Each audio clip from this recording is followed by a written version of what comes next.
বুদ্ধ পূর্ণিমা প্রায় ২৫০০ বছর আগে কিন্তু গৌতম বুদ্ধ এই দিনে আবির্ভূত হয়েছিলেন। আমি এই মুহূর্তে রয়েছি পটুয়াখালীর শ্রীমঙ্গল রাখাইন যে বৌদ্ধ বিহার রয়েছে সেই বৌদ্ধ বিহারে। এই বৌদ্ধ বিহারে যে আসলে এখানকার যে প্রতিবিম্ব রয়েছে বা বুদ্ধের যে প্রতিমা রয়েছে সেই প্রতিমার কিন্তু শত বছর পুরনো হয়েছে। তো এই গৌতম বুদ্ধের ২ উৎসব উপলক্ষে আসলে নানা আয়োজন কিন্তু এখানে অনুষ্ঠিত হচ্ছে। ৩ দিন ধরে এই অনুষ্ঠান কিন্তু চলছে।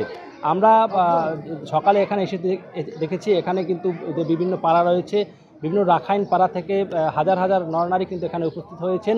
এই মুহূর্তে আপনাদের একটু দেখানোর চেষ্টা করছি। আমরা সকালে এখানে যে রাখাইনরা এসেছেন তারা কিন্তু সকালে আসলে পঞ্চশীল এবং অষ্টশীল প্রার্থনা গ্রহণ করেছেন। এরপরে কিন্তু তারা এখানকার যে বৌদ্ধ পূজা রয়েছে সেই বৌদ্ধ পূজা পালন করেছেন। এরপরে আমরা দেখেছি তাদের মাঝে কিন্তু আহার প্রদান করা হয়েছে।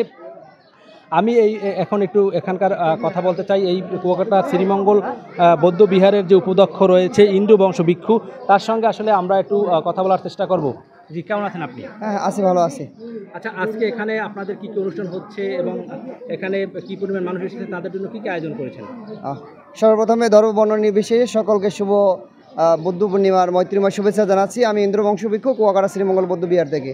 আমাদের আজকে বৌদ্ধ পূর্ণিমা উপলক্ষে এই কুয়াকাটা শ্রীমঙ্গল বৌদ্ধ বিহারে যে বুদ্ধের প্রতিবিম্ব দেখতে পাচ্ছেন, এটার ১০০ বছর জয়ন্তী উপলক্ষে আমরা ৩ দিন ব্যাপী ৯, ১০, ১১ই মে ৩ দিন ব্যাপী আমরা অনুষ্ঠান আয়োজন করেছি।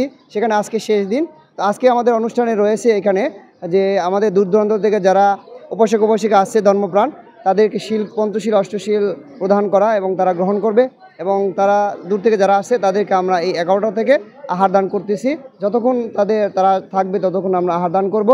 এরপরে আমাদের যে ভিক্ষু সংঘরা এখানে উপস্থিত হয়েছেন বিভিন্ন স্থান থেকে, বিভিন্ন জেলা থেকে, তাদেরকে পিণ্ড দান করা হবে। উপাসক উপাসিকারা পিণ্ড দান করবেন। এরপরে আমরা ১.৫ ঘন্টার মতো ধর্ম আলোচনা করব। এরপরে বিকালবেলায় আমরা ৪টা থেকে ৫টার মধ্যে বোধিবৃক্ষে জল দিলে আজকের মতো আমরা অনুষ্ঠান সমাপ্তি ঘোষণা করব। আচ্ছা, আজকে যে আপনাদের অনুষ্ঠান বা আজকে যে বুদ্ধের যে আসলে আবির্ভাব উপলক্ষে বুদ্ধের কাছে আসলে আপনাদের চাওয়াটা কি? বুদ্ধের কাছে চাওয়া বলতে আমরা চাই যেন যে সারা বিশ্বে অশান্তি যে সৃষ্টিগুলো হয়েছে এগুলো যেন শান্তি হয়, মানুষের মধ্যে যেন মৈত্রী থাকে, মানুষের মধ্যে যেন মনুষ্যত্ব দান থাকে, এটাই আমরা কামনা করি। ধর্মবর্ণ নির্বিশেষে সকলে যেন একত্রিতভাবে আমরা বসবাস করে এই দেশটাকে সুন্দর করে তুলতে পারি, এই প্রত্যাশাই আমাদের আজকে চাওয়া।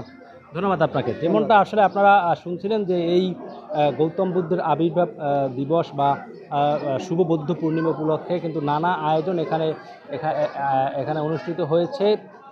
এবং সকালে যে সকল রাখাইনরা এখানে এসেছেন তারা কিন্তু পঞ্চশীল এবং অষ্টশীল প্রার্থনা গ্রহণ করেছেন।